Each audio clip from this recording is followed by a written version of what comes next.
हमारा क्या कह रहा है, find the sum integer 1 to 100 that are divisible by 2 और 5। ये कह रहा है 1 से 100 तक के बीच में जितने नंबर जो होते हैं, 1 से 100 तक जितने नंबर होते हैं उनका मुझे सम निकालना है, लेकिन वो नंबर जो है वो डिविजिबल होना चाहिए 2 और 5 से। तो पहले हम निकालेंगे 2 से डिविजिबल वाले नंबर, ठीक है। जो नंबर दो जिनमें 2 का भाग चला जाए ऐसे नंबर का टोटल निकाल के बताऊंगा पहले ना। पहले हम 2 से निकाल के देख रहे हैं, डिविजिबल बाई 2।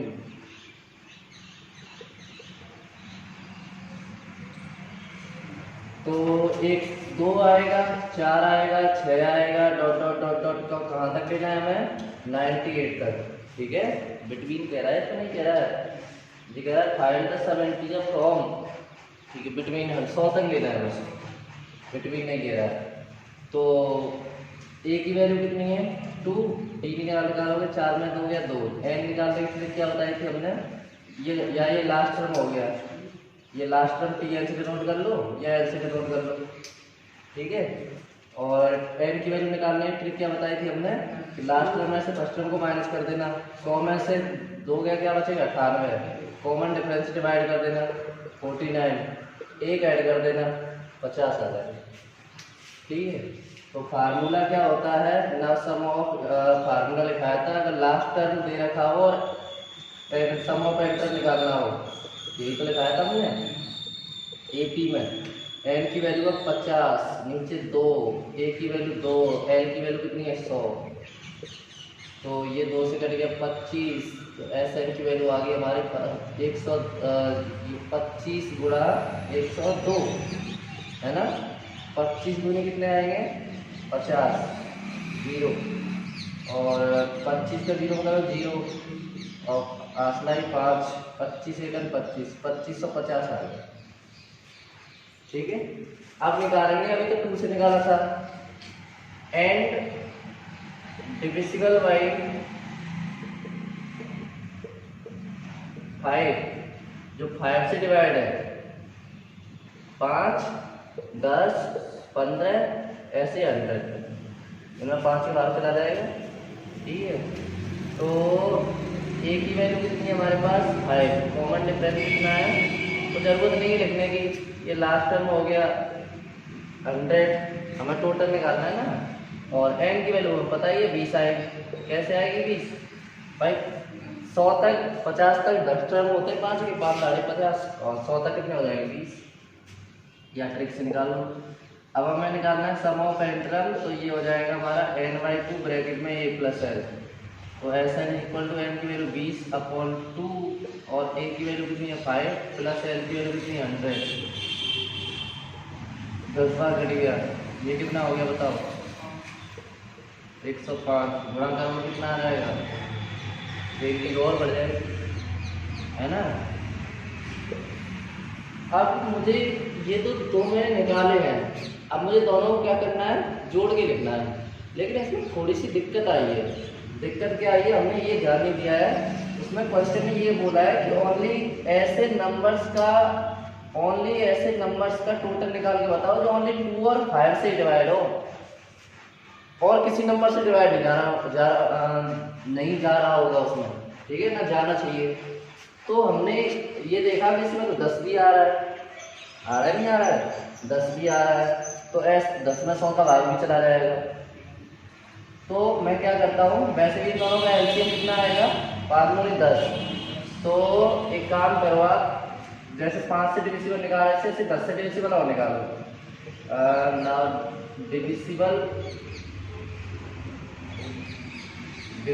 बाई 10। अब 10 से डिवाइड करने वाले नंबर कौन कौन से 1 से 100 तक, जिनमें 10 का भाग चला जाए, 10 10 20 30 ऐसे कहाँ तक लेने हैं 100 तक। तो ए की वैल्यू 10 है इसमें, और एल की वैल्यू कितनी है 100।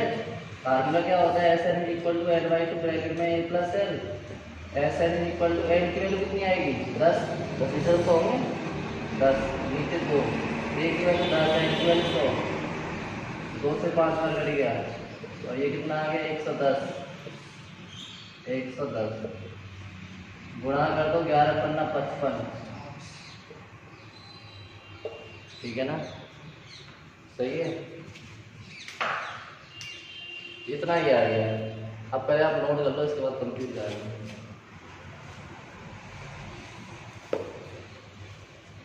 देखो अब क्या करना होगा, अब हमें सबके आंसर को जोड़ना होगा। 2 से 150 वाली, हेंस हमें सम ऑफ टोटल नंबर निकालना था 1 से 100 तक, और उसमें कौन कौन सी सीरीज ऐड हुई है, 2 से डिविजिबल वाली है ना, और 5 से डिविजिबल वाली। S2 लिख दिया, पहचानने के लिए S5 लिख दिया, लेकिन हमें ये निकालना था। अब इनकी सीरीज में कुछ नंबर ऐसे भी आ रहे थे जिनमें आपका 10 से डिवाइड जा रहा था, ठीक है, तो वो हमको चाहिए ही नहीं। हमें तो वो नंबर चाहिए जिनमें केवल 5 का डिवाइड जा रहा हो और 2 का डिवाइड जा रहा हो, तो मुझे ये नंबर हटाने पड़ेंगे 10 से डिविजिबल वाले। हो सकता है अभी आगे 20 आएगा, 15 के बाद 20 आता ना, 25 आता, फिर 30 आता, तो इसलिए हमने 10, 20, 30 ये सब 100 तक इन टर्म का टोटल ये आया है, तो इन टर्म के टोटल को 10 वाली को माइनस करना पड़ेगा। अब ये 2 वाली कितना आया था, 2550, और ये कितना आया था 1050, और ये कितना है 5500, ठीक है। देखते हैं, देखो 25 ये कितना हो जाएगा, 25 3600 माइनस 5500, ये डबल 0, 7 से 5 गया 1, 3 में 5 गया, गलत कर दिया क्या हमने, अरे यार नंबर पानी, ठीक है, ये मिस्टेक हो गई। मल्टीप्लाई 11 पन्ना 55, 550 आ जाएगा, तो ये 550, ठीक है। अब माइनस कर दो, 10 में 0 में 0 गया 0, 10 में से 5 गए 5, यहाँ कितना थे 5, 5 में 5 गए 0, और ये ठीक है, ये आंसर हो गया। चेक कर लो। देखिए क्वेश्चन नंबर 6 क्या कहता है, find the sum of all 2 digit number which when divide by 4 yield 1 as remainder। वो कह रहा है question, find the sum of all 2 digit number, ये 2 डिजिट के नंबर होते हैं, here 2 digit number are, 2 digit के नंबर कौन कौन से होते हैं, 10 से स्टार्ट होते हैं, ठीक है ना, 10 से फिर 11 में 2 नंबर होते हैं ना। अब 101 लिखूंगा तो उसमें 3 नंबर हो जाएंगे, तो ये कहाँ तक होते हैं हमारे 99 तक होते हैं। तो कह रहा है 2 डिजिट के जो नंबर हैं वो ऐसे नंबर्स का टोटल बता दो हमें कि अगर 4 का डिवाइड करें उस नंबर में, हम अगर 4 से डिवाइड करें नंबर में, हम ऐसे नंबर लेने हैं कि उसका रिमाइंडर जो बचे वो हमेशा 1 बचे। ऐसा नंबर जैसे हमने मान के चलो 9 ले लिया, तो 4 दूनी 8, 1 बचा, रिमाइंडर 1 आ रहा है, लेकिन ये 2 डिजिट का नहीं है तो इसको नहीं वैसे भी लेना है। फिर हमने मान लो 12 लिया, और 12 में तो पूरा भाग चला जाएगा ना, 4 से 12 0 नहीं बचना चाहिए, 1 बचना चाहिए। 13 लेके देखते हैं, अब 13 लिया आपने, तो 4 या 12 1 बच रहा है, ठीक है। फिर अगला कौन सा लेंगे, 17 ले लेना, 4 चौक 16, फिर 4 की टेबल बोलते जाओ और इसमें 1 जोड़ते जाओ, 4 से 12, 12 में 1 जोड़ दिया 13, ठीक है। तो ऐसे नंबर लेने हैं, तो हैंस 2 डिजिट नंबर आर 13, इसके बाद 17, इसके बाद 21, 4 पन्ना 20, 1 बचेगा ना डिवाइड करने पर। ऐसे ही कहाँ तक लेने हैं हमको, 2 डिजिट के नंबर तक लेना है। चलो पीछे से वापसी करते हैं, पीछे कौन सा टर्म लिखना है, 100 में तो 3 टर्म हो जाएंगे, 99 में 4 का भाग थे अगर हम, तो देखो 4 दूनी 8, 1, फिर ये 4 चौका 16, 3 बच रहा है, 1 बचना चाहिए था। अब लिया मान चलो हमने 98 में 4 दूनी 8, 1 बच रहा है, और 4 चौका 16, 2 बच रहा है, 1 बचना चाहिए था। कितना लगेगा फिर हम 97, 4 एकन 4 दूनी 8, सॉरी 4 दूनी 8, और 1 बचेगा, 4 चौक 16, 1 बच रहा है। तो हमने लास्ट में क्या लेना है, हमने 97, ये तो बना ली हमने सीरीज। अभी बस इसका क्या करना है, मुझे ओनली टोटल करना है, सम निकालना है, ऐड करना है इसको। इस टर्म का टोटल कितना आएगा। एंड चलो वो आगे लिखना था डिविजिबल बाई 4 एंड रिमाइंडर 1। तो ए की वैल्यू कितनी है 30, कॉमन डिफरेंस निकाला है 17 में 13 गया 4 बचेगा, है ना। ले लास्ट टर्म हो गया, टी एन से डिनोट कर ले या ऐसे कर ले, बात बराबर होती है। तो now use sum of n term formula when last term is given. तो formula s n is equal to n by 2, अब ब्रैकेट में दिया हुआ है ए प्लस एन। तो S n is equal to N की वैल्यू तो हमने निकाला ही, एन की वैल्यू निकालेंगे, लास्ट टर्म में से फर्स्ट टर्म को माइनस कर दो, 6 से निकालेंगे, कितना बचेगा 7 में 3 गया 4 और 9 में से गया 8, 84। कॉमन डिफरेंस से डिवाइड कर दो, कितना आएगा 4 तो नहीं 8, 4 1 4, 21 चौका 84 होता है, 21 बार कटेगा। एक जोड़ते थे इसमें, कितना हो जाएगा 22। तो एन की वैल्यू लिख दी हमने भाई 22 टर्म होंगे शायद ऐसे। ए की वैल्यू है 30 प्लस एन की वैल्यू है 97। तो एस 22 इज इक्वल टू 11 बार कट गया 2 से, 7 और 3 10 की 0 और 9 और 1 10 की 0, आंसर 1 11 हो जाएगा ना। 7 और 3 10 आंसर का ही और 9 और 1 10 और 11। अब 11 का गुणा 11 में कर रहे हैं हम, 121 आता है, ये वाला 0, ये आंसर हो गया आपका 1210। ठीक है, चलो इसके बाद हमने नेक्स्ट क्वेश्चन देखा, वो तो थोड़ा बड़ा है, यहाँ पे नहीं आ पाएगा, ताल्लुक। देखिए नेक्स्ट क्वेश्चन है हमारा, क्वेश्चन नंबर है 7। तो 7 वाला क्वेश्चन क्या कह रहा है, if f is a function satisfying here given. f कोई फंक्शन है जो इस इक्वेशन को सेटिस्फाई कर रहा होगा x और y की किसी दो वैल्यू पर, ठीक है। तो एंड फॉर ऑल कह रहा है इसमें जो x y आ रहे हैं वो x और y दोनों बिलोंग करते हैं नेचुरल नंबर पर। नेचुरल नंबर होता है ना 1 2 3 4, आगे कितने भी लिख लो। तो इन x और y की वैल्यू इनमें से कुछ भी हो सकती है, ये जो x और y आ रहा है इनमें से कुछ भी रख सकते हो आप, 1 2 3 4 आगे 4 6 7 8 4 9 इनफाइनाइट तक। सच दैट एंड कहाँ लिखते हैं, लिख देते हैं एंड, ये कह रहा है ये सच दैट f1 की वैल्यू, अगर f1 की वैल्यू 3 है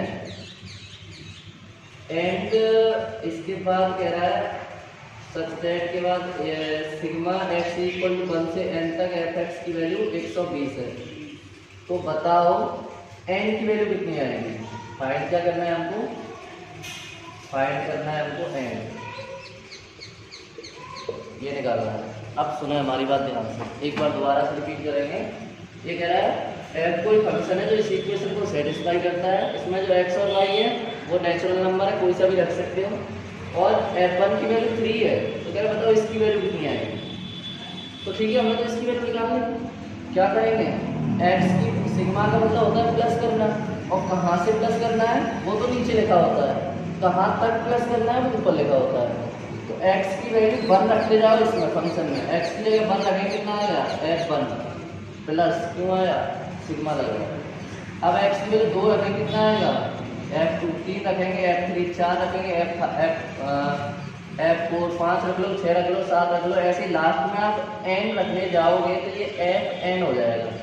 इसमें x की जगह 1 से लेकर हमने n तक नंबर रख दिए, इक्वल कितना चल रहा है 120।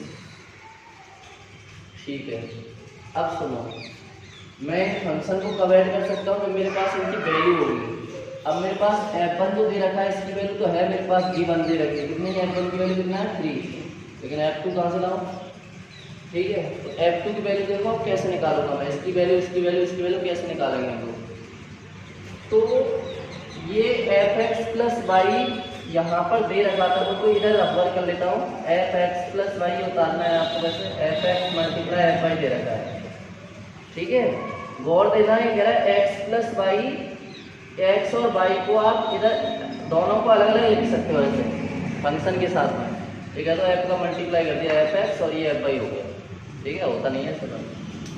तो ऐसे ही मैं अगर मान के चलो f2 की वैल्यू निकालूँ, इसकी वैल्यू निकालूंगा, तो क्या मैं f2 को एफ 1+1 लिख सकता हूँ, एक और एक 2 तो हो जाएगा। अब क्या मैं इस लाइन को ऐसे लिख सकता हूँ F1 × F1 इसकी तरह। भाई ये कह रहा है इसको आप ऐसे लिख सकते हो, इस फॉर्म में वैल्यू आ जाए तो उसको ऐसे लिख लेना, पहली को अलग लिख लेना, दूसरी वाले को पीछे लिख देना। ये एक्स की वैल्यू समझ ली मैंने, ये वाई की समझ ली, 1 को यहाँ ले लिया, इस 1 को यहाँ ले लिया मैंने। अब ऐसा क्यों किया मैंने, F1 में लिख गया, F1 की वैल्यू कितनी है वाली 3, तो 3 × 3 इक्वल कितना आ जाएगा 9। F1 की वैल्यू 3 रख दी, फिर F1 की वैल्यू 3 रख दी, ये F2 का आंसर आ गया 9। अब F3 निकालूंगा मैं, F3 को लिख लेना आप 2+1, 2 और 1 3 तो आएगा। अब इस लाइन को कैसे लिख सकते हैं, F2 × F1 दे रखा है, F2 मिल गया, F2 की वैल्यू कितनी है 9 और F1 की वैल्यू कितनी है 3, 9 3 27। अगर F4 की वैल्यू निकालता मैं तो 4 को लिख लेना आप 3+1 या 1+3, फिर इसको F3 × F1 लिख देना, F3 की वैल्यू 27, इसकी वैल्यू 3, 27 से क्या कितना जाएंगे 81। ठीक है, आगे ऐसे ही आप बहुत सारी वैल्यू निकाल सकते हो, हमें इतनी जरूरत है। अब F2 कितना है हमारा 9, इसके बाद 27 है ना, और इसके बाद 81, ऐसे ही ऐसे कहाँ तक निकालना है हमें, एंड टर्म तक, इक्वल चल रहा है 120, इसको ऐसे लिख दिया एंटर, एक ही बात। देखो भाई अगर ये भी चेक करें हम तो 9 में 3 में 6 का अंतर, इनमें 6 का अंतर आए भी तो नहीं है।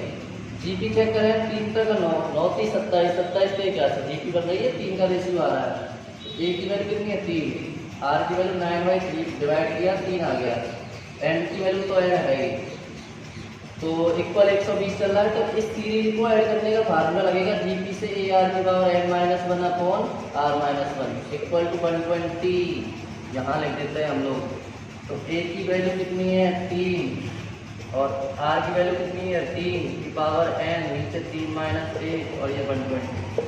ठीक है, 3 और 3 की पावर n-1 और नीचे 2 बचा इक्वल टू 120। अब ध्यान सुनना, 3 चौका 12, 40 बार कट गया, इस 2 का गुणा 40 में कर दो, क्रॉस मल्टीप्लाई बोलते हैं इसे। तो 3 की पावर n-1 इक्वल टू 40 × 80, एक को इधर ले आओ 81, इधर पावर में लिखिए भाई, तो इसको पावर में लिखना पड़ेगा, और 3 की पावर में 3 की पावर में लिखना पड़ेगा। क्या में 81 को फैक्टर करें, 3 तक 9 3 27 से 81, 3 तक 9 3 27, 27 चौका 81, 3 की पावर 4 में 81 होती है। बेस इक्वल है, पावर की कंपेयरिंग करोगे तो एन की वैल्यू कितनी आ जाएगी 4, यही आंसर चेक कर लो।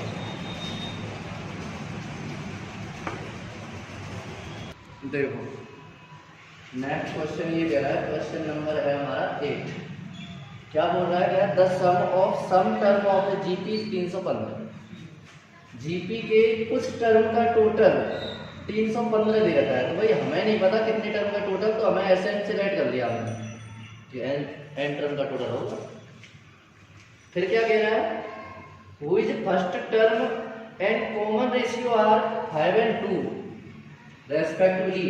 फर्स्ट टर्म दे रखा है हमारा 5, कॉमन रेशियो दे रखा है 2। Find the last term and the number of term. Number of term निकालना है तो एन की वैल्यू निकालनी है। और ऐसी कौन सी सीरीज है जिसका टोटल करें 315 आता है, फिर उसका लास्ट टर्म और बताना है, आखिरी टर्म कौन सा होगा। ठीक है, तो सबसे पहले एन की वैल्यू निकालते हैं। सम ऑफ एन टर्म दे रखा है, तो now use sum of N term formula. Sn is equal to formula लगाना है, ए आर की power n-1 upon r-1। Sn की वैल्यू कितनी है हमारे पास 315, ए की वैल्यू कितनी बताओगे 5, आर की वैल्यू कितनी है 2, पावर n-1 2 -1। 5 से चेक करो, 5 छक्के 30, एक बचेगा 15 हो जाएगा, 5 या 15 63 बार कर गया। तो 63 इक्वल टू 2 की पावर n-1, 2 में से कितना बचेगा 1, मतलब वो से 1 ही तो बचा, डिवाइड करोगे तो नहीं आएगा। अब क्या करते हैं, एक को इधर ले आना, 63 + 1 इक्वल टू 2 की पावर n, तो ये आ जाएगा हमारा आंसर 2 की पावर n इक्वल टू 64। तो 2 की पावर 64 को 2 की पावर में लिखना है। जैसे पिछले वाले को लिखा था 81 को, तो कितने होते हैं 2 दूनी 4 दूनी 8 दूनी 16 दूनी 32 दूनी 64। 2 की पावर 6 की वैल्यू होती है, 2 को 6 बार लिख के ऐसे लिखोगे ना 64 आ जाएगा। 2 दूनी 4 दूनी 8 दूनी 16 दूनी 32 दूनी 64, 2 की पावर 6। बेस इक्वल है, पावर की कंपेयर करेंगे, n इक्वल टू 6 आ गया। ये आंसर हो गया नंबर ऑफ टर्म का। एंड लास्ट टर्म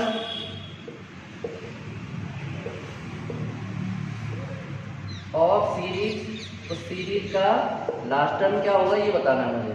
तो पहले एक चीज समझो, ये कोई सीक्वेंस है, ठीक है, बस यहीं पे खत्म हो गई। अब इसका टोटल 6 और 4 10, 10 और 10 20। अब मैं तुमसे कहूँ कि भाई एक सीरीज है, उसका टोटल करें तो आ रहा है वो 20, ठीक है।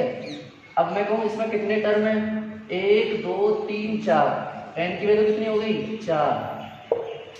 अब गौर देने वाली बात ये है कि जो 4 है हमारा वही तो लास्ट टर्म है। देखो ये फर्स्ट हो गया, सेकंड हो गया, ये थर्ड हो गया, फोर्थ हो गया, और फोर्थ क्या है हमारा लास्ट टर्म। जो n की वैल्यू है 4 वही हमारा लास्ट टर्म है। तो n की वैल्यू कितनी आई हमारा 6, तो 6 ही हमारा लास्ट टर्म होगा। लेकिन यहाँ फोर्थ टर्म की वैल्यू 8 है, तो ऐसे मुझे 6th टर्म की वैल्यू निकालनी है कितनी है। तो लास्ट टर्म के लिए आपको 6th टर्म निकालना होगा। उसका फार्मूला जीपी का फार्मूला लगाया आपने, ठीक है। तो उसका फार्मूला क्या हो जाएगा a + 5t। तो 6 a की वैल्यू कितनी है, सॉरी गलत लिख दिया। 6th टर्म का फार्मूला हो जाएगा ar की पावर 5 जीपी का। एक पावर कम हो जाती थी ना। a की वैल्यू कितनी दे रखी है 5 और r की वैल्यू 2। 2 को 5 बार खोलोगे भैया तो ये 32 आ जाएगा, और 5 दूनी 10 की 0, 5 या 15 16। उस सीक्वेंस का लास्ट टर्म 160 होगा, जो भी सीक्वेंस होगी जिसके टोटल 315 आ। चलिए अगला सवाल है हमारा question number 9।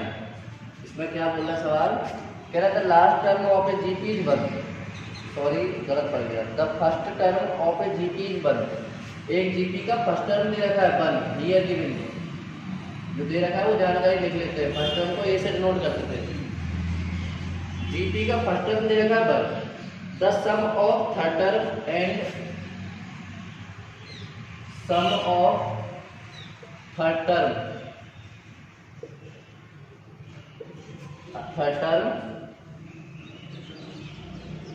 And fifth term, वो कितना दे रखा है 90। Find the common ratio of GP, R की वैल्यू निकालनी है। थर्ड टर्म का फार्मूला क्या होता था AR² और फिफ्थ टर्म का AR की पावर 4 इक्वल टू चल रहा है 90।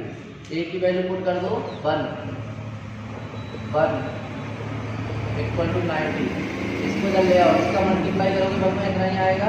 आप आगे लिख दिया बड़ी पावर है, माइनस का हो जाएगा 90 के फैक्टर करने हैं। यहाँ कितना लेके आना है 1, बनी तो यहाँ पे कुछ नहीं है।